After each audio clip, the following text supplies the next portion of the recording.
All right, everybody, welcome to episode number 44 of the Rudis Wrestling Podcast. Today, Matt, we're going to be wrapping up the college season. We're going to be giving some postseason awards and anything else going on at Rudis. I know you've been super busy still. Super busy, just with a bunch of athlete presentations and just making that transition into the freestyle season. We've also got some big launch items that are going to be happening that Oh, people I should be heard able to about take it. a I'm look at. excited. Yeah, it's going to be really, really cool. Like I, I wish we could talk about it now, but we got to wait till well, next week. next But week, we do have to wait till next week? yeah, Okay, fair enough. Okay, but look out! I mean, something big, just a new apparel launch, new initiative from the company. But I think people are going to be really excited. So. yeah. Okay, so let's. I'm not going to push you any further on that. Let's just get into it. Um, Best duel of the year. I will tell you my nominees. If you want to add any nominees, you can. So this was for me, Matt. This was really challenging because there's so many matches, there's so many wrestlers to actually, pick the number one thing for some of these. It was stressful because I felt like I'm definitely forgetting about somebody or Yeah, something. I think going through each one of these categories, I don't know if you had like a criteria in your mind that you built out. I don't know if we should maybe go through the things that we're going to be discussing beforehand, but for Sure. me, Okay. I kind of went through similar situations. Like, what are I had to qualify different things in my mind about what meant something to me. Yeah. Okay, that's fair. So let's go through our categories. Number one, best duel. Number two, best match. Number three, best rivalry. Number four, biggest upset. Number five, best on top. Number six, best pinner. Seven, best scrambler. Eight, most exciting. Nine, best freshman. 10, best wrestler. Okay. Boom. So there we go. Yeah. I mean, So there's a lot to think about, a lot to consider. and So obviously we did the best. We did the best coach on the last one. That was a yeah, fun so episode. I liked that episode, Matt. I had a lot of fun with yeah, that that. was a lot of fun. I mean, there's a lot of interesting things, a lot of different takes, different perspectives about how you value or place value on certain programs and coaches. So yeah, that was a lot of fun. I think this one will be equally enjoyable. So yeah, let's hear your best duel for the year. Okay, so my finalists were, and these are just kind of off the top of my head, and I went back and I hope I got all the best ones. Penn State, Michigan, Iowa, Oklahoma State, Penn State, Ohio State, Michigan, Oklahoma State, Mizzou, Iowa, and Iowa State. So Penn State, Ohio State was kind of a dud. It was a blowout. Iowa, Oklahoma State, kind of a blowout also. So for me, I was down to four. And out of those final four, the one that I picked, and just because I'll tell you, they had a great crowd. It's already a great rivalry between these two schools. There were some really good high-level matches within the dual meet, and that is Ohio State versus Michigan. Yeah, I mean, I actually, I mean, of the matches you listed, I had the same matches listed out myself. Did you actually have Iowa State in there? I did, yeah, absolutely. I Yeah, mean, I yeah. I thought mean, that was like the dual meet, that the best dual meet of the early season. It was 1918. There was a lot of fun storylines in there. I think now when we can look at it going back, that was kind of like the first time Dresser did anything good with Iowa State, and obviously we talked about how good of a job he did, but his first year was really terrible. His second year obviously was really good, and so that was kind of like for me a statement for Iowa State saying, "Hey, we're here." yeah, it seemed a little bit like early on, like a precursor of things that potentially could unfold throughout the season. That duel me, but I know early on that was when people were just wrapping their mind around Sam Stoll wasn't back in the lineup. Michael Kemmer had just recently, I think they had just made the decision that he was going to redshirt during the year. So I think early on it was a great result, but I went with you. I went with Ohio State and Michigan because for all the things that you said. I mean, you had two top five teams, two undefeated teams at the time. Yep. You know, your traditional rivalry. When you're talking in all of college athletics, Ohio State, Michigan, just across the board, is a rivalry that Yep. encompasses the entire universities and the entire states of Ohio State and Michigan.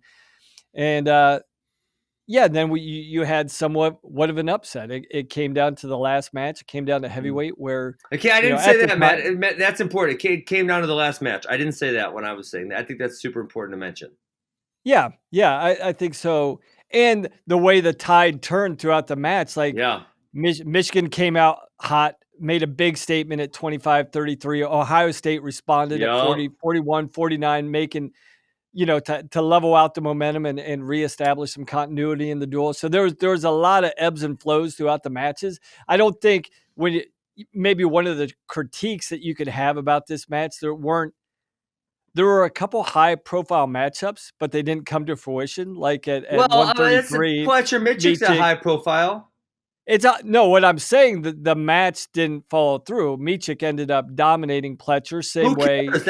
I like that storyline. I mean, I thought for me, Matt, that was actually part of the storyline was how much each team's studs did their job. McKenna went out right. and crushed him. Michael Jordan went out and crushed him. I thought that was part of the storyline for me.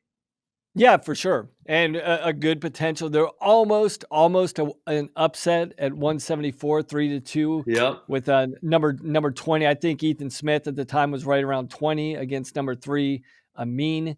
So that had some extra drama. That was actually probably the tipping point in retrospect of where the match played out, the last 3 matches of the duel. And then what most people don't remember probably is that Singletary had actually beaten Mason Paris earlier in the year. So Oh, I even forgot about that. Yeah, yeah, at so even Vegas. though so even on the surface it looked like, okay, the duel's over. Mason Paris is going to win at heavyweight.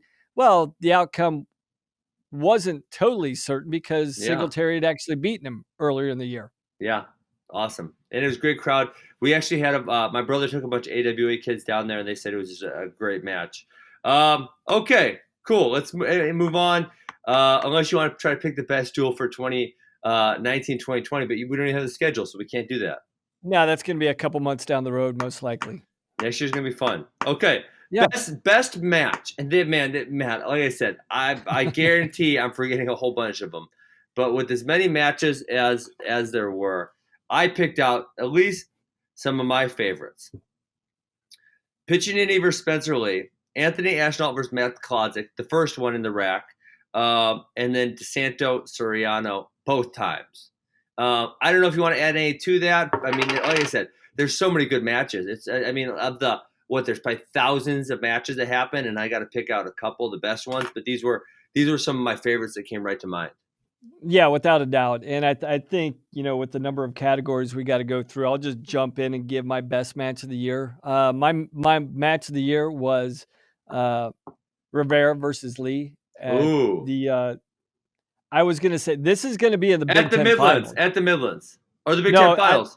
I actually had the Big Ten Ooh, Finals, okay, um, because there was some drama, there was some intrigue. We had a yep, couple months to talk about. Um, could Rivera replicate the performance? Could Spencer Lee get back on track? So I think leading up to the match, there was even more storylines leading up to the second match than actually the first match, and it lived up to its billing. I mean, it looked like for all intents and purposes, Spencer Lee was going to turn the tide and flip the script from the Midlands finals. yes, Came down, I think we had a hands to the face, which factored into the yep. decision, and then going Well, into Spencer sudden death. Spencer was winning by a margin that it was like, how is Sebastian going to come back? And obviously, the hands of the face plays a huge part in that. But Sebastian, to your point, Sebastian ties it up, and that overtime. The overtime sequence was it was fabulous. There was good wrestling there. Unbelievable. Awesome. Yeah, I mean Spencer Lee looked like he had him dead to rights. He was in on both legs. He had Rivera's hips buckled, where it looked like he just had to drive his head position across and set him to his hip. Rivera was able to square up, jam back into him, and reverse the position and secure the takedown. So, for all those reasons, there's, like you said, to your point, there's so many good matches. But for me, that was my match of the year, Big Ten Finals, match number 2, Sebastian Rivera versus Spencer Lee. Okay, my match here is, now I feel guilty. My match here is Nick Piccininni versus Spencer Lee. Um, right? And so, part of the reason the Iowa-Oklahoma State duel wasn't very close and it wasn't a duel of the years because there was a pin in this match. I mean, that's potentially what we're thinking is a 9-point swing. And I will just tell you, I watched the duel live, and it was like I got goosebumps hearing the arena and then just seeing the raw emotion out of John Smith in the Oklahoma State corner. It was just such an awesome moment that that had to be, for me, that had to be the number one. Just everything that was tied into it. I thought that was my number one match. And it really was. I know you brought it up during the season, but to see the emotion on John Smith's face, the way he reacted, to a Yeah. guy that spent his life in the sport, has been part of so many big matches himself as a competitor, Yes. and then him as a coach, to see the level of excitement and enthusiasm. Yeah, that was worth the price of admission in and of itself, just watching John Smith. Yeah, yeah, that was awesome. So just awesome moment. I feel guilty. We both picked a match where Spencer Lee lost. We're terrible. Okay, right. Category number 3. Again, feel free to add. I'll give you my finalists. Best rivalry. The first one's it's semi a joke. Noel versus Berger.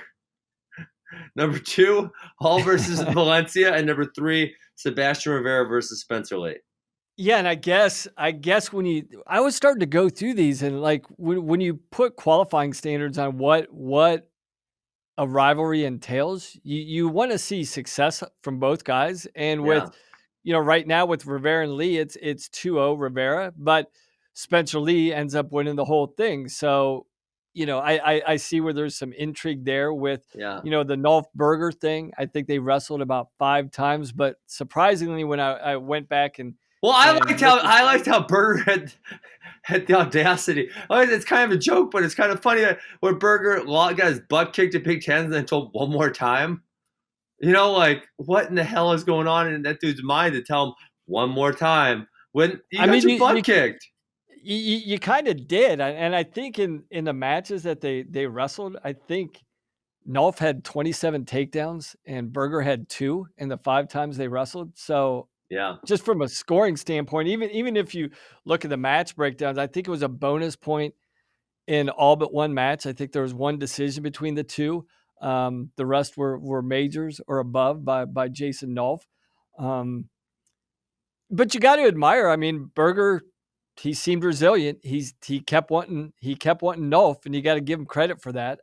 Even though the outcome was probably it's silly. somewhat of a certainty. So for me, my best rivalry, and this isn't just this year, it crosses over the last couple years, just like Berger and Nolf would be Valencia and Hall. I think if you look at everything, everything that those matches have come down to, they're so high, such high level wrestling Yes. between, so number one, 2 evenly matched opponents, but 2 opponents that come from opposite ends of the spectrum in their wrestling styles. You So mean I you mean think because Zahid's so offensive and Mark is very defensive? right, right. So Yes. I think there's an appeal just to the matchup itself and the way they both wrestle and the way they go out to try and execute and dominate their opponents come from completely separate angles. And so I think that adds into the intrigue, like who's got the more dominant style, not just who's the better wrestler, like whose style is more dominant and who can impose their will on each other, and what they've done in the last couple of years. And I don't know. I know there's rumors about where everybody's going to end up next year. Well, you But saw that Shakur got a 6-year. yeah, I did see that, which adds some intrigue to 184. Should But he come I back? told you Mark Hall was going up, so now I look like an idiot that Shakur got a 6-year. But he could go up to 97, right? I mean, we'll Oh, see how the lineup duh. plays Yeah, out. I mean, that's not he what the hell am I thinking, he man? That was obvious. yeah, I mean, he was an All-American at 197 2 years ago. So I mean, Yes. that's probably one of the considerations by Penn State, looking to their lineup next year. But so they could bump up to 84, 97. Yes. There's talk that Valencia might move up to make Yep. room. I've His heard brother that. might move up to 74. So yeah, but it would absolutely be a treat to see these guys in the NCAA finals 3 times against each other. I don't know what your thoughts about that, but I'll open it up to you. I've kind of been running my Okay. mouth about So this rivalry. I'm gonna go. I mean, I think Hall Valencia is the easy one. I think Rivera versus Lee, had they both made the NCAA finals, I think there was a potential for that being the best one of the year. I like that both Hall and Valencia, they each won one, right? Mark Hall had his moment in State College. Zahid had his moment in the NCAA Finals. And, when I look at next year, Hall Valencia rivalry's back. Rivera rivalry's back. Some other really good ones that we're going to get to pay attention to. Suriano, fix. DeSanto, fix. So many. Joseph, Vincenzo Joseph, Marinelli, and personal one, Evan Wick, Alex Marinelli. So I think, and then if Kassar comes back, I'm going to add Kassar Stevenson to that. I think that could really turn into a really good rivalry too. Yeah, I mean, and at 65, I mean, it's just, you got to throw Mekhi Lewis in there now. Well, yeah, he didn't really have a rivalry with either of these guys, but now I guess he's got some heat since he whooped him at NCAAs. Yeah, and I guess when you're talking about 165, we've got those three of the top 4 guys all in the Big Ten. So know there's a guaranteed matchup most likely multiple times throughout the year. And Mekhi Lewis, it kind of comes, will they see each other at one of the major in-season tournaments in the year? Will there be potential out-of-conference dual meets that matches up Virginia Tech against one of these Big Ten schools? So I guess that's probably something down the road we can talk about. But yeah, 165 appears to be, a lot of intrigue based upon not only this year's NCAA tournament, but with, Wick, Joseph, Marinelli. I mean, they've got a couple years worth of matches that we can talk about as well. Absolutely. Who's fueling this best rivalry thing and making it so well? And I think we'll talk about this in the Most Good Wrestler, but Flo is just doing such a great job of building these matches up. I mean, and they're giving us more insight into Nick Suriano or Austin DeSanto, and it makes us want to see those matches.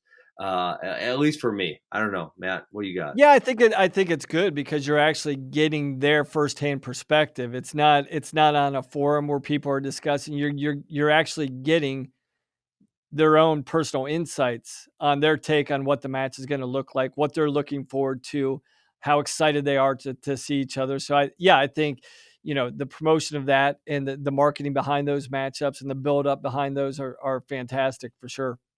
Yeah. And actually adds to the rivalry, correct?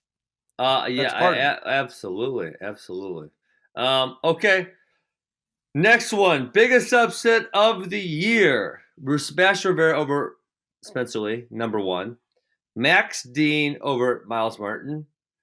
Chip Ness over Shakur Rashid, or Daniel Lewis over Zahid Valencia. And if I forgot any, feel free to add. No, I mean, just the one that's got to jump right on the surface has got to be Max Dean versus Miles Martin, right? Yes. There hadn't been a more dominant person. I think going into the NCAA tournament, if you Matt, I'm going to disagree with you, and that's why. Okay. I don't disagree with part of your statement, meaning that in no way, shape, or form did I think that Max Dean was going to beat Miles Martin. I just didn't think it was going to happen. But if we think about, we got to take ourselves back to pre-Midland Spencer. I mean, he was damn near untouchable. He was. I mean, from NCAAs last year on to the beginning of this year, it was like untouchable. And so, for me, I remember going to the match. It was more like, can Sebastian Rivera keep it to a decision? Is that possible? Can he do that? Right. And so when he upset him, I mean, that was like, holy crap. Like, I mean, man, you heard some of the stupid ass things I said early on this show. I said Spencer. He's not going to go 7 minutes in his career. He's not going to go. Career. I said that. That was a terrible take. Jeez. And not only was it an upset, and I'm going to fire myself, Matt, for a take that bad. I'm fired. I'm going home. But I mean, it was a dominant performance. It wasn't just an upset. Rivera just kind of hammered him. I mean, he controlled the entire match. I mean, 7 minutes, he just controlled him. So, yeah, everything leading up to that, all the talk surrounding what Spencer Lee was going to be, not just this year, but the next couple of years, and what people were speculating, and talking about he would be arguably one of the most dominant ever. Yes. We didn't see this coming. No. So, and I guess, for me, that was my number one upset, because To your point, Rivera Lee? nobody saw it. Yeah, nobody Oh, saw this coming. I thought you were going with Maxine Miles Martin. Well, I mean, that's probably the most. That's actually the one I'm picking. I was trying to. I guess I thought you were saying it was totally one sided, and for me, those two were both both mind blowing. You know what I'm Yeah, I saying? mean, Like they're both. for Oh me, my gosh. yeah, that was definitely like 1A, 1B. Okay. As far as upsets in the national tournament, hands down, the most surprising was Max Dean over Miles Martin. No one saw that coming, right? No, I I mean, don't. I remember watching the match and someone saying, "Oh, Dean and Martin," and I wasn't watching it closely because I didn't really think it was going to be a match. Someone said, "Oh, Dean and Martin's close." Now, that's weird. Miles usually opens it up, and then second period, wow, it's still close. What is Miles doing? Why is he not just firing some attacks and scoring? And then it's the third period, and I'm like, "Oh my god, like what is Miles Martin doing?" And then they get that scramble, and you're like, "Oh my goodness, there's a chance he's actually going to lose this match. How does that happen?" And then he lost it. I mean, yeah. So that for me, that was it. I think the Rivera Lee was like those two both in one season were both gigantics. I'm gonna slide with Max Dean over Miles Martin, but it was very, very, very close for me. Yeah, and I think I mean, I'd probably defer to you because you're talking about an upset on the biggest stage, and not that the Midlands Finals isn't a big deal. It is, but you don't have the same level of pressure. You don't have the number of eyes watching you. I mean, you had the whole wrestling community at one time watching this match. So, with everything that was on the line, with the pressure and everything, and the storylines going into that, yeah, you probably would have to say overall the biggest upset. The biggest upset was probably Dean over Martin. The most surprising, maybe it would have been Yeah, Rivera over Lee at the time. At the time, yeah, right? that's definitely fair. Um, okay, ready? Next category, best on top. If you want to add anyone, feel free. Here are my finalists: Spencer Lee, Daniel Lewis, Ethan Lezak, and Evan Wick. Okay. So when I was starting to look at this best top, that's a bigger topic than it seems simple, right? Because we're talking about one position, but Yeah, when I started breaking this down, like overall, like who's the best rider, who's the best turner, who has the best combination of things on top, yeah, and for me, I think overall, I mean, there's when I looked at Daniel Lewis or like a Shakur Rashid or a Bo Nickel or some of these guys, they're deadly with singular moves. I even looked at Schwoop from Lockhaven. yep, He led the country in tech falls, but he has just got a lethal cross wrist. Just like Daniel Lewis, he gets his hands locked, you're done. yep. You're over. He's going to pin you. But for me, when I looked at best top wrestler, I looked at a combination of factors. Just who could ride, who has multiple turns on top, who has more diversity. And my choice for most dominant wrestler on top would be Anthony Ashnault. I Ooh, just I yeah, should I have put him just on the think list, huh? Damn it. yeah, I think when you look at some of these guys, like, because this other category, I think goes into best pinner. That's a completely different category than best guy on top. And I just think Anthony Ashnault is completely dominant everywhere on top. Yeah. So I don't disagree with your statement. I probably should have had him as a finalist, but I'm actually going to go with Spencer Lee. If you did a total turn points, which I was trying to Google that and I did not find a total top points anywhere on the list, I think he has to be on there. He's just so good, really, really, really so good. But I Um, would actually, this is where I would argue a little bit, Ben.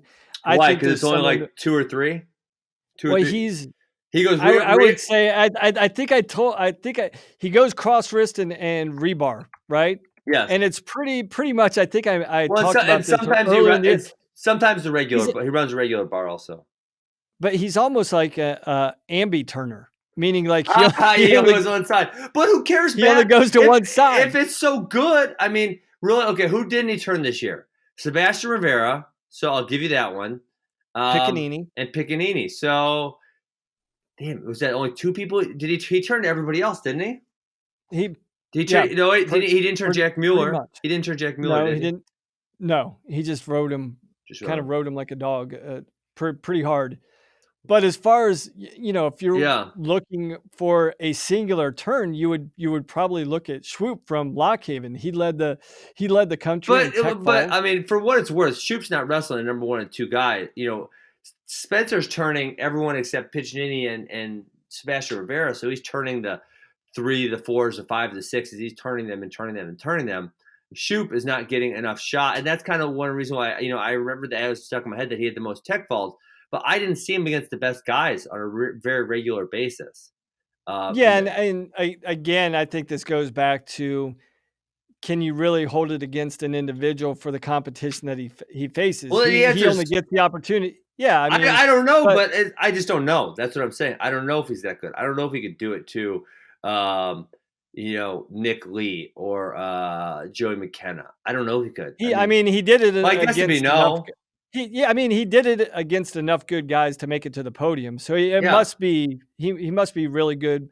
Um, but for me, again, back to my point, when I looked at top, like, who's just overall dominant everywhere. They can ride you, they can turn you in multiple ways.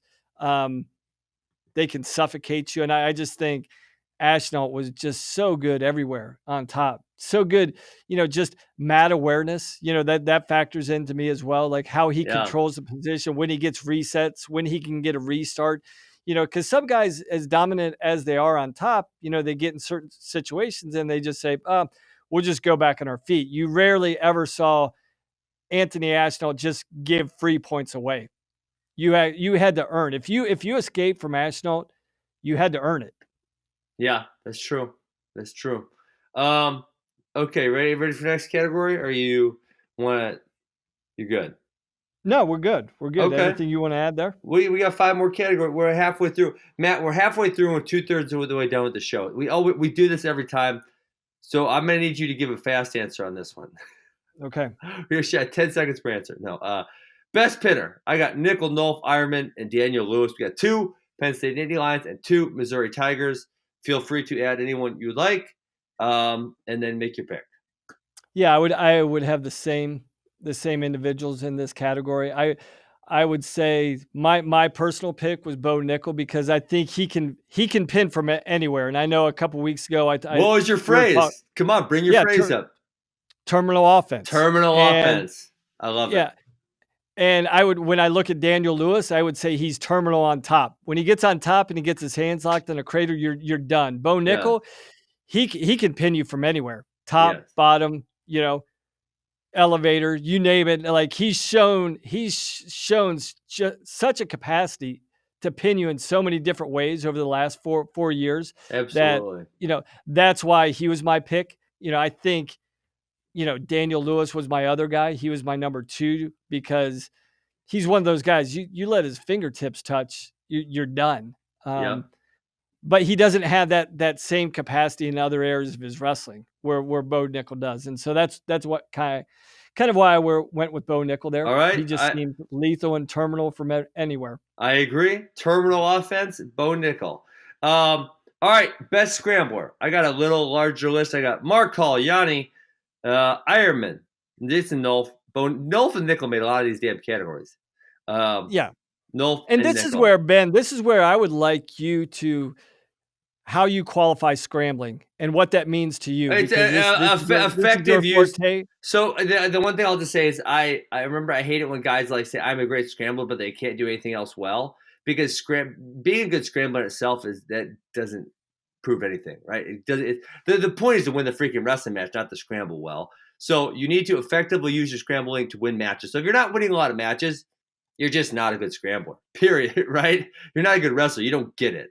So you need to use your scrambler to win matches. So obviously, when you look at my list, they're all guys who are either winning national titles or very close to national titles.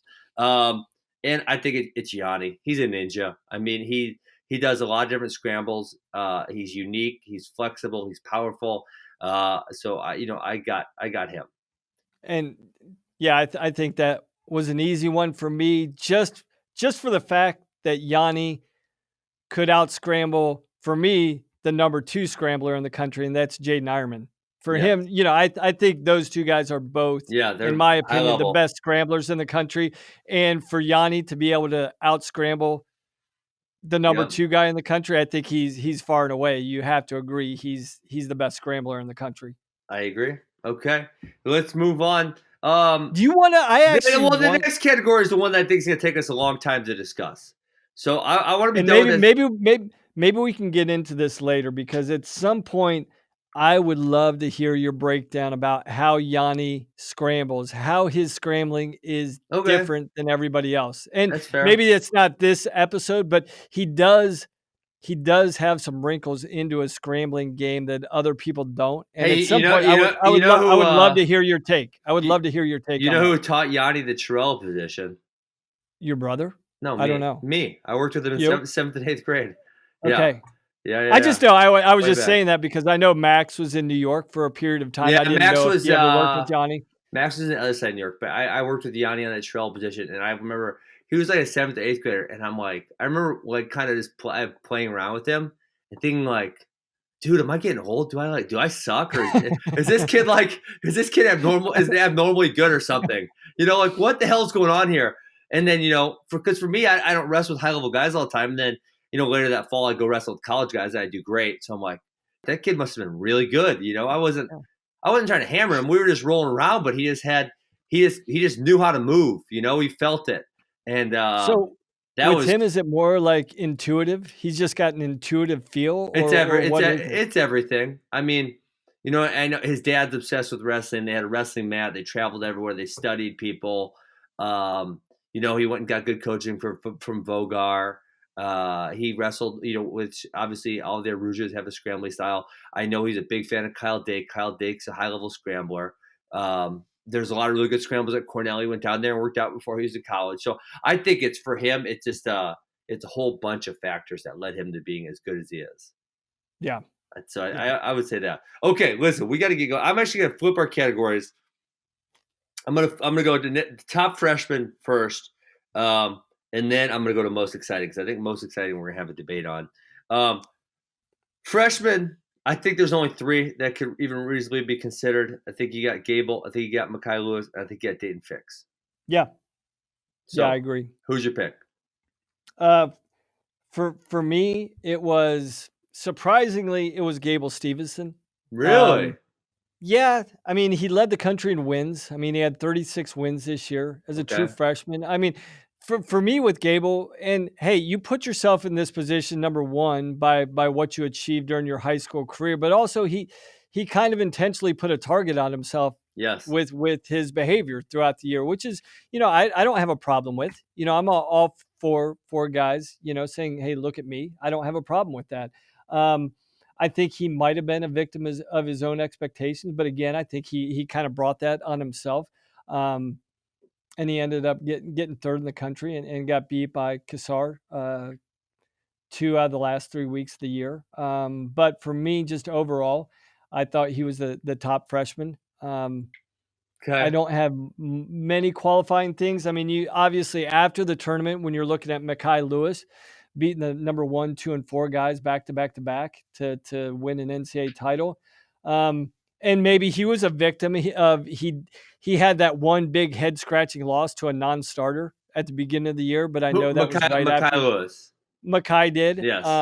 He only had 2 losses on the year, and he looked Yeah. dominant.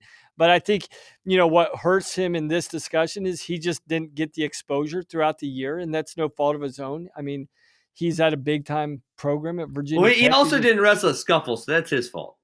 Right. Yeah. So he didn't So have the body of work yeah. outside the national tournament to really So talk about him, right? yeah, exactly. So for that reason, I'm going to pick Dayton Fix.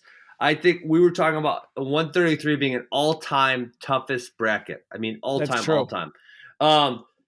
And if you look at all the wins he had throughout the year, he had so many huge wins. He only had 1 loss going into nationals. He lost to Nick Suriano on a overtime possible headgear pull type thing. I thought Nick should have got the win. Obviously, we've discussed that. So I'm gonna go with Dayton Fix for that reason. Okay, we have two categories left. Matt, Yep. you're trying to go overtime every time. This is gonna be a tough category. Most Okay. exciting. I put a See, big for list. me, you've got a list. Mine was easy. This one, I had one name Really? on this list. You Yep. have one name. Okay, go, and then I'll tell my list. Okay. Dom Demas. Really? And, yep, I just think we talked about him. When you're talking about exciting, and again, the way I looked at top was different maybe than you looked at top. When I looked at exciting, it's like, who do I really when a guy steps on the mat, something big is gonna happen. You may not know when or if or how or why, but you just know it's going to happen. And Dom Demas, for this is all that this is enough to qualify this statement. When Yanni wrestles defensively against a guy, this guy must be dangerous and he must Yeah. be exciting because Yanni he executed his game plan against Demas, but seemingly with a defending national champ against a freshman, you're like, what's this guy scared of? Why does he just go out and put it on Demas? But he had a high level of respect, So, I looked at that situation, just the way he wrestles. I mean, he's dangerous from everywhere. He's exciting and he just lets it fly. For me, exciting is a gunslinger that Okay. they wrestle without a conscience. They go out there and just let things fly. And No I don't think there's conscience. any better representation of that than Dom Demas. And which he would replace the other 41, which didn't have the year, and that was Cade Brock. Used to be the gunslinger, most exciting guy that I love to watch, but now I think Dom Demas has filled that role. Okay, so you know what I was thinking? So I wasn't thinking that way. Here's what I was thinking, Matt. Who, when they wrestle, can I not miss? Like, who do I say if they, if it's not on BTN or somewhere easy, whose matches do I go find? And here was my final list. It's kind of big. Aruja, Glory, Dom Demas, Jason Nolf, Bo Nickel, Zahid Valencia, Austin DeSanto, and Nick Suriano. And so I think, when you go, like Nick Suriano by normal standards isn't maybe dynamic or that exciting, but I think for whatever reason, I don't know if it's Flo picking up his personality, they always post those goofy Instagrams, but for some reason, I don't want to miss a Nick Suriano match. I'm really excited about them. And I think that can go with Austin DeSanto, Patrick Glory, I guess maybe someone that I picked early on I thought was going to be really good. And so, these are all guys when they wrestle, I'm like, okay, I need to find this match. I don't want to miss this match. And so Dom Demas, the guy you picked, I actually didn't have those feelings about. Flo hadn't done too much on him. I know obviously made the world teams, but I didn't pay that much attention to him. So I wasn't seeing, I saw a match or two. But when I saw him at the NCAA tournament, Matt, I felt the same way as you. And I feel like he has now graduated into one of those guys where I'm like, I want to see this guy wrestle. Whenever he's up, Yeah. I'm going to go find it. And so if you would have asked me before NCAAs, I would absolutely not have picked Dom Demas. But because of his performance, I will be following this guy. He is my most exciting wrestler. Is that fair? No, I that's fair. And maybe, yeah, I guess the other guy that I really love watching and was Bo Nickel. Fell in the same category, like Yeah. must watch big moves. But The only thing notice, with Nickel is he was never pushed. You know what I'm saying? It's not competitive. He's going to win right, every time. nobody. Yeah, and this year, nobody really came out and tried to wrestle him straight up. I think maybe you can say Colin Moore tried to do that in the dual Yeah. meet, but we saw it happen really quickly when you actually come out and trying to attack such a dominant, exciting, Yes. prolific wrestler as Bo Nickel. So we just didn't see. It would have almost been great to see Miles Martin and Bo Nickel a handful more times just to see what kind of fireworks they could have, Yeah. you know, uh, let loose on each other. But yeah, for Bo Nickel and really for Jason Nolf too, is like the last couple of years, there's not many guys that actually go out there and just try and wrestle them straight up, right? And we'll Right. probably see this more and more with Dom Demas, over the next couple of years. Guys kind of know like, hey, if I try and wrestle this guy straight up, some really, really bad things could happen to me. Yeah, absolutely. Okay, so last category, wrestler of the year. I kind of think this is obvious. I mean, I will say I was pulling for Jason Nolf to win the Hodge, but because of the match with Hidley and because of how good Bo Nickel was, I don't know that there's another. There's not another choice. You got to go with Bo Nickel. You really do. I mean, Yeah. I wish, and you can probably break this down a bunch of different ways. Like, I mean, what Jason Nolf did over the course of 4 years. I mean, Bo Nickel did the same thing, but No, what I Jason Nolf disagree. did. Noel, like Noel's sophomore year, I want to say Bo definitely lost to Miles that year, but I want to say he might have lost to somebody else also. Um, Yeah, and Jason, his sophomore year, was just so dominant. And actually, I was listening to a flow statistically speaking, Noel's sophomore year was his most dominant year of all. But he obviously didn't win the Hodge because Zane won it that year. Um, right. which And then he was the victim of the knee injury his junior year, which yep. you can't. I don't think enough credit was given to Jason Nolf for how dominant he truly was, because he won a national title on one leg, literally on one leg. You know, I don't think we'll ever know the extent of the injury his junior year, but that just, yeah, I mean, I feel bad that, he wasn't, his dominance was on full display. I mean, he's going to go down as an all-timer. You've talked about this a ton. We've talked about it as a ton, but when you're talking about this year, and this isn't, this award and the Hodge Award isn't, a career victory, right? It's based upon It's your a performance season, this year. one season. And Bo Nickel was the most dominant wrestler this I year. wonder I if you mean, know what I want to say, Matt. I wonder if I bet the answer is no. I think Nolf finished second 3 times. I wonder if anyone's ever finished second 3 times. Correct, because I don't think so. he was right behind Rutherford, and then right behind Nickel. I mean, he's going to go down. The only way you're going to beat Jason Elf is in the Hodge Award. Other than that, you're never going to beat him. I wonder if anyone's finished second 3 times. That's I don't interesting. think so. I don't think Okay. there's many guys that have probably even finished second twice. Yeah. Yeah, I don't know. So that would be a really interesting stat to find out. Well, actually, you know what? I Googled it earlier. I bet they have it on there.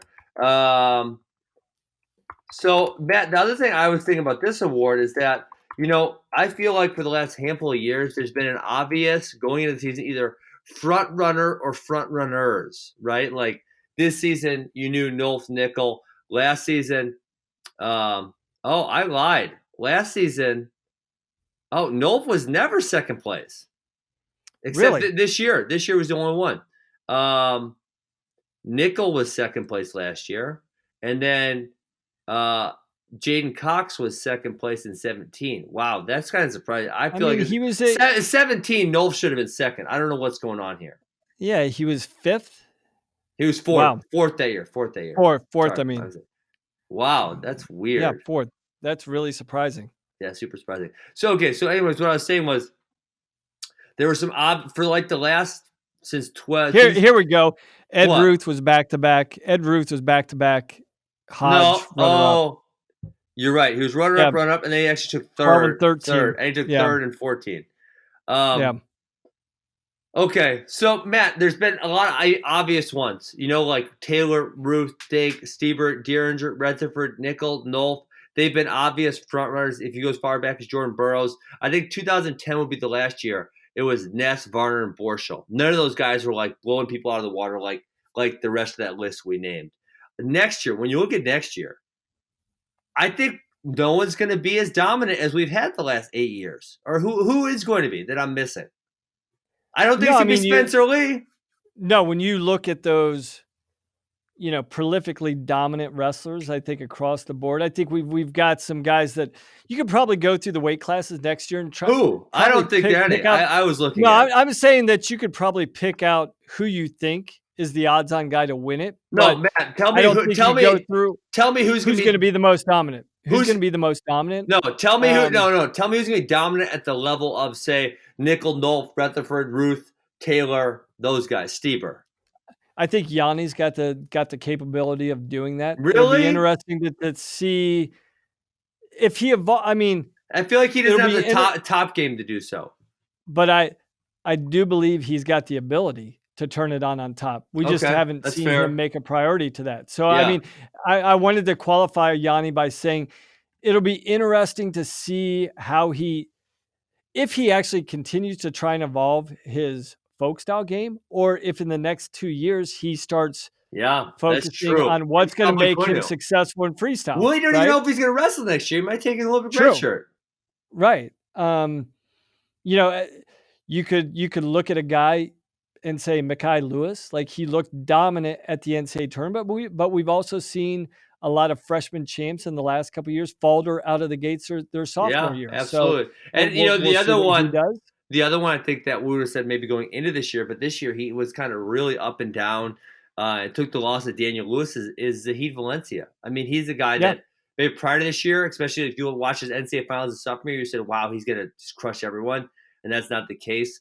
That would be I another guess one. the other one would be, but I think this weight class is going to continue to be filled up with really quality young guys. It'll be interesting, number one, to see if Kassar comes back. Number two, Gable Stevenson. None of those guys See are gonna what be that. None of them have turns. No, they're out, man. I'm kicking them out. Yes, I mean, They're done. I would okay. All right. Heavyweights out. Yeah, none of those guys are pinners. All right, Matt. I was determined to get us done on time today, and I did not. You made us go overtime. You're a talk. I didn't realize you were such a big talker. I'm starting to realize that. Okay, Coming from you, that's a big statement. So so that was our season wrap up. Next week, I think we're gonna have a special presentation for you. I can't promise it, but we're gonna give it our best. That's it for me, Matt. Anything else from you? No, Ben, good catching up and look forward to talking to you next week. All right. Sounds like a plan. See ya. All right. See you.